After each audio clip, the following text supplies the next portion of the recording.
ചില മാധ്യമങ്ങളും യൂട്യൂബർമാരും ജനങ്ങൾ കൊണ്ട് ചോദിക്കുന്ന ചോദ്യമാണ്, ഈ സർക്കാരിനൊരു മാറ്റം വേണ്ടേ, മാറ്റം ആഗ്രഹിക്കുന്നുണ്ടോ എന്ന് ചോദിക്കുന്നു.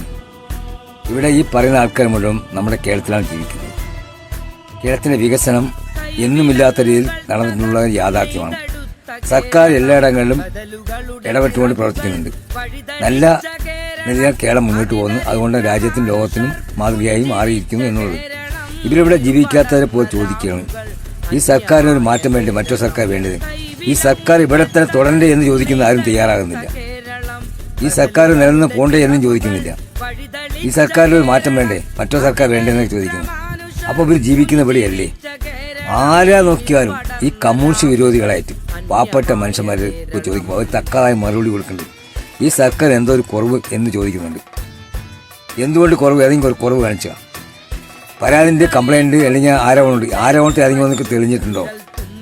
എവിടെയെങ്കിലും ഒരു പോരായ്മ വന്നിട്ടുണ്ടോ? മുൻപ് ഉമ്മൻചാണ്ടി കാലഘട്ടങ്ങളിലെ നിലയാണെന്ന് കേരളം നിൽക്കുന്നത്. അതൊന്നും ഒരുപാട് പുരോഗതി കൈവച്ചിട്ടില്ലേ? കേന്ദ്രം ഭരിക്കുന്ന വരക്കാർ നമ്മുടെ നീതി പൈസന്ന് കൃത്യമായിട്ട് നമുക്ക് നീതിവേദം മുഴുവൻ തന്നു തീർത്തിട്ടുണ്ടോ? ഇതൊക്കെ അറിയേണ്ടത് ഈ മാധ്യമ സുഹൃത്തുക്കൾ. എന്നിട്ട് പാവപ്പെട്ട ജനങ്ങൾ മുമ്പിൽ കൊണ്ട് ഈ സർക്കാർ ഇവിടെ തുടരണോ, ഇനി മാറ്റാൻ ആഗ്രഹിക്കുന്നുണ്ടോ?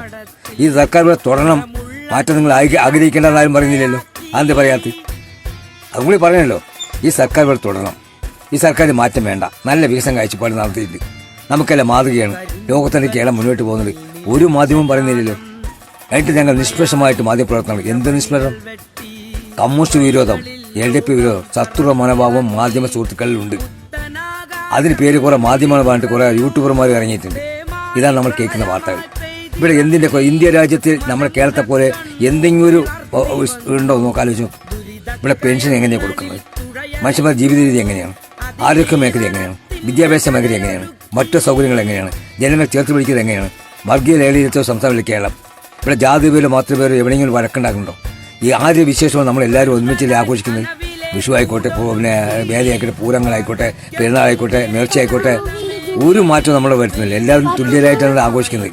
അതാരുമില്ല. എല്ലാ കേരളത്തിലും ഒരു മുസ്ലിം പരിപാടി വെച്ചാൽ എല്ലാവരും പങ്കെടുക്കും, ക്രിസ്ത്യാനി എല്ലാവരും പങ്കെടുക്കും, ഹിന്ദുവിനെ എല്ലാവരും ചേർന്നുള്ള പരിപാടിയൊക്കെ നമ്മുടെ കേരളമാണ്. ഓണം എങ്ങനെയാണ് നമ്മളെ ആഘോഷിക്കുന്നത്, അതേപോലെ എല്ലാവരും ആഘോഷിക്കുന്നുണ്ട്. അതിനെ നേതൃത്വത്തിൽ കൊണ്ട് സംസാരിക്കുന്നതിന്റെ പകരം ഈ സർക്കാരിന് മാറ്റമാണെന്ന്, ഈ സർക്കാർ ഇവിടെ തുടർന്ന് ഒരുത്തും ചോദിക്കുന്നില്ല. അതെന്റെ ചോദ്യം.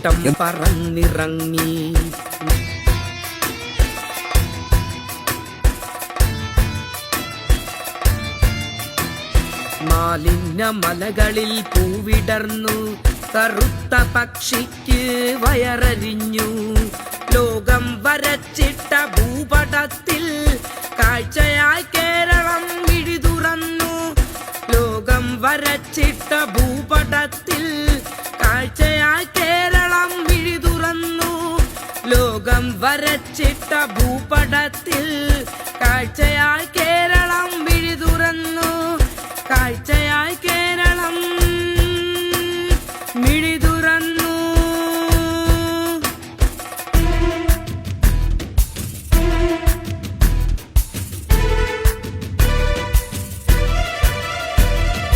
കൈവിലങ്ങുകൾ തകർത്തു നെയ്തെടുത്ത കേരളം, ബദലുകളുടെ ചിറകുകൾ വഴിതെളിച്ച കേരളം, അതിദരിദ്രമാനുഷർ പുഞ്ചിരിച്ച കേരളം, ഇരുൾ പടർന്ന രാവുകൾ അന്യമായ കേരളം.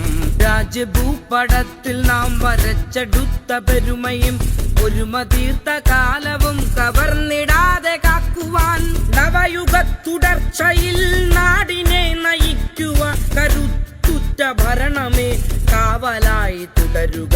കരുത്തുറ്റ ഭരണമേ കാവലായി തുടരുക. കരുത്തുറ്റ ഭരണമേ കാവലായി തുടരുക. കരുത്തുറ്റ ഭരണമേ